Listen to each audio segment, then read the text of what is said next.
ಕಳೆದ 2 ದಿನಗಳ ಹಿಂದೆ ಬೀದರ್ ಜಿಲ್ಲೆಯ ಬಂಬಳಗಿ ಗ್ರಾಮದ ವ್ಯಕ್ತಿಯೊಬ್ಬ ಮಾಂಜಾ ತಗುಲಿ ತನ್ನ ಪ್ರಾಣವನ್ನು ಬಿಟ್ಟಿದ್ದ.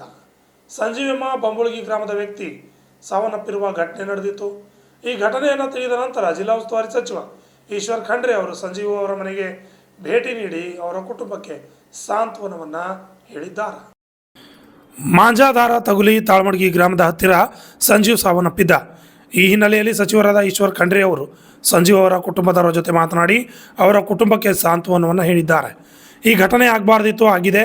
ಪೊಲೀಸರಿಗೆಲ್ಲ ಹೇಳಿದ್ದು ಕ್ರಮ ತೆಗೆದುಕೊಳ್ಳಲು ಸೂಚನೆಯನ್ನು ನೀಡಿದ್ದೇನೆ. ನಮ್ಮ ಸರ್ಕಾರ ನಿಮ್ಮ ಜೊತೆ ಇದೆ, ಎಲ್ಲ ರೀತಿಯಲ್ಲಿ ನಾವು ಸಹಾಯ ಮಾಡಲು ಹೇಳುತ್ತೇನೆ ಎಂದು ತಿಳಿಸಿದರು. ಈ ಸಂದರ್ಭದಲ್ಲಿ 1 ಲಕ್ಷ ರೂಪಾಯಿಯನ್ನು ವೈಯಕ್ತಿಕವಾಗಿ ಅವರು ನೀಡಿದರು.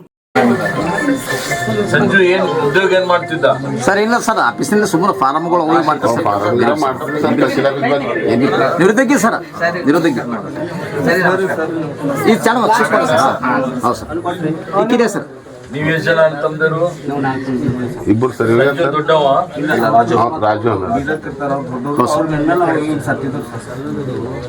ಬಹಳ ದುಃಖ ಆಯ್ತಮ್ಮ ನಮ್ಗೆಲ್ಲ ನೋಡಿ. ಅದೊಂದು ಘಟನೆ ಆಗ್ಬಾರ್ದಾಗಿತ್ತು. ನಾವೆಲ್ಲ ಪೊಲೀಸರಿಗೆಲ್ಲ ಹೇಳಿ ಕ್ರಮ ತಗೋರಿ ಅಂತ ಹೇಳಿದ್ದೇವೆ. ಅವ್ರು ಯಾರೇ ಇದ್ರು ಪತ್ತೆ ಹಚ್ತೇವೆ. ಯಾರು ಅಕ್ರಮವಾಗಿ ಇವತ್ತು ಇದೇನು ಚೈನಾ ಮಾಂಜ ಅಲ್ಲಿ ಖರೀದಿ ಮಾಡ್ತಾರ? ಬ್ಯಾನ್ ಇದೆ ಅಲ್ಲ? ನೋಡ ಸಿಕ್ತ ದಾರ? ಸಿಕ್ಕಿದೆ ಸರ್, ಸಿಕ್ಕಿದೆ. ಓ ಪಾಪ. ಎಸ್ ಪಿ ಸರ್ ಅವಾಗ ಫೋನ್ ಮಾಡಿ ಸರ್, ಸರಿ ನಾನು ಲೈನ್ ತೊಗೊಂಡು ಮಾತಾಡ್ತಾರೆ sir. D S P sir ಮಾತಾಡಿಸಿ ಹೇಳ 5 ಮೇಲೆ ಒಳ್ಳೆ ಹೇಳಿದಾರ ಅವ್ರು. ಸಮಾಧಾನ ಮಾಡ್ಕೊರಮ್ಮ. ಆಗ್ಬಾರ್ದಾಗಿತ್ತು, ಬಾ ದುಃಖ ಆಯ್ತು. 49 ವರ್ಷ.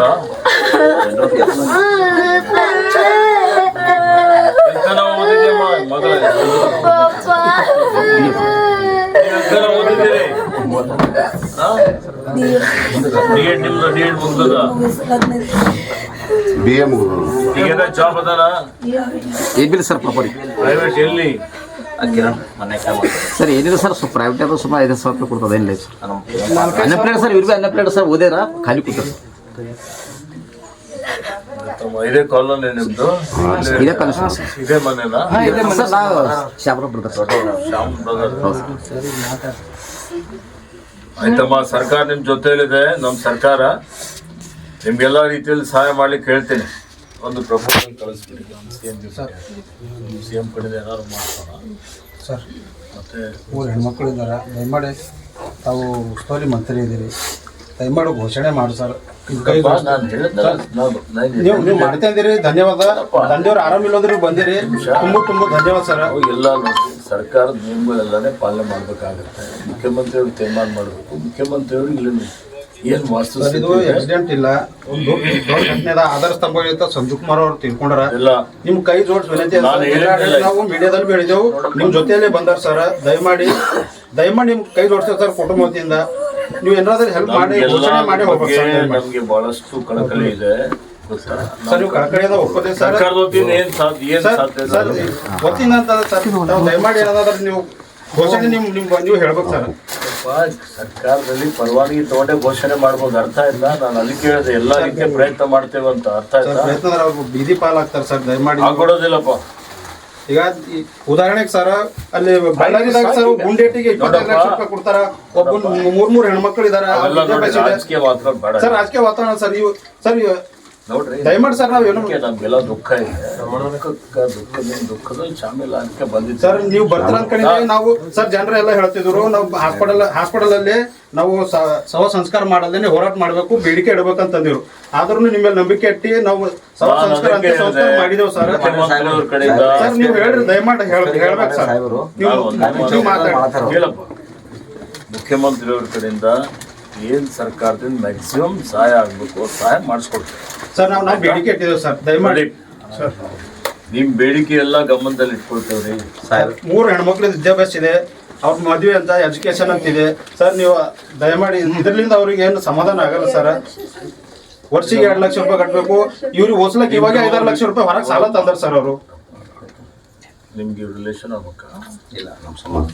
ಹಾಂ ಸರ್, ಅವ್ರು ಬರ್ದಂಗೆ ಇಲ್ಲೆಲ್ಲ ಅದನ್ನು ಮಾತಾಡ್ತಾರೆ, ಪರಿವಾರ ಜೊತೆಲಿ ಮಾತಾಡ್ತಾರೆ.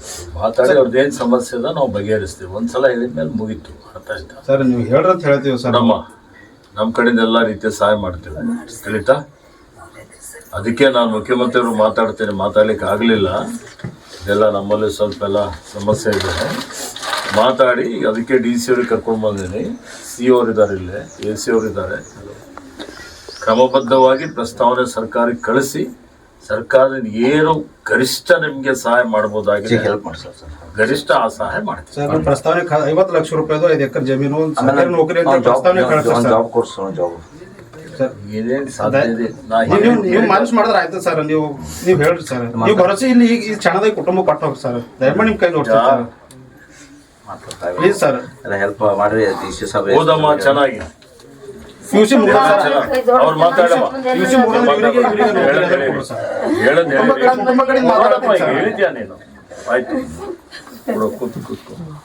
ಮೇಲೆ ಕೂಡ್ರಿ. ಇವ್ರ ಜೊತೆಲಿ ಮಾತಾಡಿ ಅವ್ರ ಏನು ಸಮಸ್ಯೆ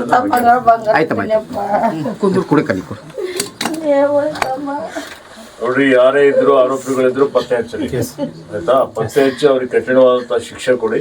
DC ಅವ್ರೊಂದು ಪ್ರಸ್ತಾವನೆ ಮುಖ್ಯಮಂತ್ರಿ ಅವ್ರಿಗೆ ಕಳಿಸಿ ನನಗೊಂದು ಕಾಪಿ ಕೊಡಿ. ಏನು ಗರಿಷ್ಠ ಅವರಿಗೆ ಸಹಾಯ ಮಾಡ್ಬೋದಾಗಿದೆ ಮಾಡೋಣ. ಸಮಾಜ ಕಲ್ಯಾಣ ಇಲಾಖೆಯಿಂದನೂ ಬರೀರಿ. ಅವೆರಡೂ ಸೇರಿಸ್ಕೊಂಡು ಮಾತಾಡಿ ಅವ್ರಿಗೆ ಏನಾದ್ರು ನಿಮ್ಗೆ ಶಾಶ್ವತವಾಗಿ ಪರಿಹಾರ ಮಾಡಿಸ್ತೀವಮ್ಮ, ಆಯ್ತಾ? ಚಿಂತೆ ಮಾಡಬೇಡ್ರಿ. ನೋಡಮ್ಮ ಚೆನ್ನಾಗಿ, ಆಯ್ತಾ? ನನ್ನ ಕಡೆಯಿಂದ ಕೊಡ್ತಾ ಇದ್ದೀನಿ, ಇಟ್ಕೊಂಬ. 1 ಲಕ್ಷ ರೂಪಾಯಿ ಇದೆ, ಬಾಕಿದೆ ಅಂದರೆ ಸರ್ಕಾರ ಕಡೆಯಿಂದ ಏನು ಕೊಡಿಸೋದೆ ಕೊಡಿಸೋದು, ಆಯಿತಾ? ಅತ್ಯಂತ ದುಃಖಕರವಾದಂಥ ಒಂದು ಸಂಗತಿಯಾಗಿದೆ. ನಾನು ಈಗಾಗಲೇ ಜಿಲ್ಲಾಡಳಿತಕ್ಕೆ, ಜಿಲ್ಲಾಧಿಕಾರಿಯವರಿಗೆ ಮತ್ತು ಜಿಲ್ಲಾ ಪೊಲೀಸ್ ವರಿಷ್ಠಾಧಿಕಾರಿಯವರಿಗೆ ಇದ್ರ ಬಗ್ಗೆ ಇವತ್ತು ಭಾಳ ತೀವ್ರವಾಗಿ ತನಿಖೆ ಮಾಡಿ ತಪ್ಪಿತಸ್ಥರ ಮೇಲೆ ಕ್ರಮ ಜರುಗಿಸಬೇಕು, ಕಾನೂನಿನ ಕ್ರಮ ಆಗಬೇಕು, ಅವರಿಗೆ ಶಿಕ್ಷೆ ಆಗಬೇಕು. ಅದರ ಜೊತೆಯಲ್ಲಿ ಈ ರೀತಿಯಲ್ಲಿ ಆಗದ ರೀತಿಯಲ್ಲಿ ಎಲ್ಲೆಲ್ಲಿ ಇಂಥ ಮಾಂಜಗಳನ್ನು ಉಪಯೋಗ ಮಾಡ್ತಾ ಇದ್ದಾರೆ ಅದನ್ನು ರೇಡ್ ಮಾಡಿ ಯಾವುದೇ ರೀತಿಯ ಅಹಿತಕರ ಘಟನೆಗಳು ಆಗದಂತೆ ನೋಡಿಕೊಳ್ಳಬೇಕು ಅನ್ನುವಂಥ ಒಂದು ಸೂಚನೆಯನ್ನು ನಾನು ಕೊಟ್ಟಿದ್ದೇನೆ. ಇವತ್ತು ಭಾಳ ನೋವಾಗ್ತದೆ, ಭಾಳ ದುಃಖ ಆಗ್ತಾ ಇದೆ. ಇವತ್ತು ಜಿಲ್ಲಾಡಳಿತ ಆಗಲಿ ಸರ್ಕಾರ ಆಗಲಿ ಸುಮಾರು ದಿವಸಗಳಿಂದ ಈ ವಿಷಯದ ಬಗ್ಗೆ ಜನರಲ್ಲಿ ಜಾಗೃತಿ ಮೂಡಿಸುವಂಥ ಪ್ರಾಮಾಣಿಕವಂಥ ಪ್ರಯತ್ನ ನಾವೆಲ್ಲ ಮಾಡಿದ್ದೇವೆ, ಅಧಿಕಾರಿಗಳು ಮಾಡಿದ್ದಾರೆ.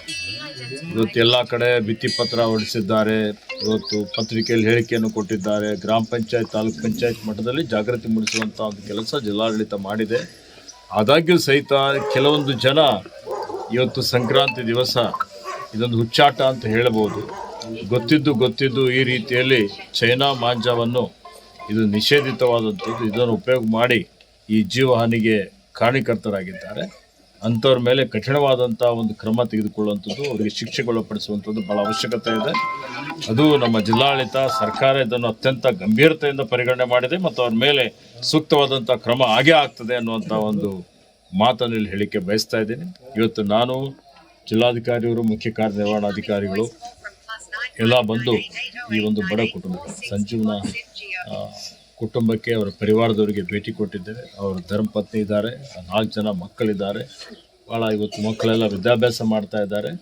ಮತ್ತು ಇವತ್ತು ಅವರಿಗೆ ಭಾಳ ಬಡ ಕುಟುಂಬ ಇದೆ, ಪರಿಶಾತಿಯ ಕುಟುಂಬ. ಹೀಗಾಗಿ ಸರ್ಕಾರದ ವತಿಯಿಂದ ಮಾನ್ಯ ಮುಖ್ಯಮಂತ್ರಿಗಳಿಗೆ ಮನದಟ್ಟು ಮಾಡಿಕೊಟ್ಟು ಇವತ್ತು ಈ ಪರಿವಾರದವರಿಗೆ ಉದ್ಯೋಗ ಇರ್ಬೋದು, ಅವರ ಮಕ್ಕಳ ಶಿಕ್ಷಣ ಇರ್ಬೋದು, ಮತ್ತು ಅವರಿಗೆ ಯಾವುದೇ ರೀತಿಯ ತೊಂದರೆ ಆಗದ ರೀತಿಯಲ್ಲಿ ಅವರಿಗೆ ಧನ ಸಹಾಯ ಮಾಡುವಂಥ ರೀತಿಯಲ್ಲಿ ಒಂದು ಪ್ರಸ್ತಾವನೆಯನ್ನು ಜಿಲ್ಲಾಡಳಿತ ವತಿಯಿಂದ ಮುಖ್ಯಮಂತ್ರಿಯವರಿಗೆ ಮುಖ್ಯಮಂತ್ರಿ ಪರಿಹಾರ ನಿಧಿಯಿಂದ ಕೊಡಲಿಕ್ಕೆ ಕಳಿಸಬೇಕು ಅನ್ನುವಂಥ ಒಂದು ಮಾತನ್ನು ನಾನು ಈಗಾಗಲೇ ಹೇಳಿದ್ದೇನೆ. ನನ್ನ ಕಡೆಯಿಂದನೂ ಅವರಿಗೆ ಸಹಾಯ ಮಾಡಿದ್ದೇನೆ. ಮುಂದೇನೂ ಈ ಪರಿವಾರ ಜೊತೆಯಲ್ಲಿ ಸರ್ಕಾರ ಇದೆ, ಜಿಲ್ಲಾಡಳಿತ ಇದೆ, ನಾವೆಲ್ಲರೂ ಸೇರಿ ಸರ್ಕಾರ ಅವರ ಬೆಂಬಲಕ್ಕೆ ನಿಲ್ತದೆ. ಯಾರೂ ಆತಂಕ ಪಡುವಂಥದ್ದು ಬೇಕಾಗಿಲ್ಲ. ಇದು ಅತ್ಯಂತ ದುಃಖಕರವಾದಂಥ ಒಂದು ಸಂಗತಿ. ಇದನ್ನು ತೀವ್ರ ಇದರ ಬಗ್ಗೆ ಯಾರು ಮಾಡಿದ್ದಾರೆ ಅಂಥವ್ರಿಗೆ, ಅಪರಾಧಿಗಳಿಗೆ ಪತ್ತೆ ಹಚ್ತಾರೆ, ಅವರಿಗೆ ಶಿಕ್ಷೆ ಕೊಡ್ತಾರೆ ಅನ್ನುವಂಥ ಒಂದು ಮಾತನ್ನು ಹೇಳಿ ಇವತ್ತು ನಾವೆಲ್ಲ ಪರಿವಾರಕ್ಕೆ, ಅವರಿಗೆ ನಾನು ಸಂಜುಗೆ ನಮ್ಮ ಶ್ರದ್ಧಾಂಜಲಿಯನ್ನು ಅರ್ಪಿಸುತ್ತೇನೆ. ಮಾಂಜಾದಾರ ಎಲ್ಲಿ ಮಾರಾಟ ಮಾಡಲಾಗ್ತದೆ ಹಾಗೂ ಮಾಂಜಾದಾರವನ್ನು ಎಲ್ಲಿ ಶೇಖರಣೆ ಮಾಡಲಾಗ್ತದೆ ಎಂಬುದು ತಾಲೂಕಿನ ಅಧಿಕಾರಿಗಳ ಗಮನದಲ್ಲಿದೆ ಎಂಬುದು ಸಾರ್ವಜನಿಕರ ಆರೋಪವಿದೆ. ಈಗಲಾದರೂ ತಮ್ಮ ವೈಫಲ್ಯತನವನ್ನು ಬಿಟ್ಟು ಮಾಂಜಾದಾರ ಮಾರಾಟ ಮಾಡುವವರ ವಿರುದ್ಧ ಅಧಿಕಾರಿಗಳು ಕ್ರಮ ಕೈಗೊಳ್ಳುತ್ತಾರಾ ಅನ್ನೋದು ಕಾದು ನೋಡಬೇಕಾಗಿದೆ. ವಿದ್ಯಾಸಾಗರ್, RJ32 ಕನ್ನಡ ನ್ಯೂಸ್, ಬೀದರ್ ದಕ್ಷಿಣ.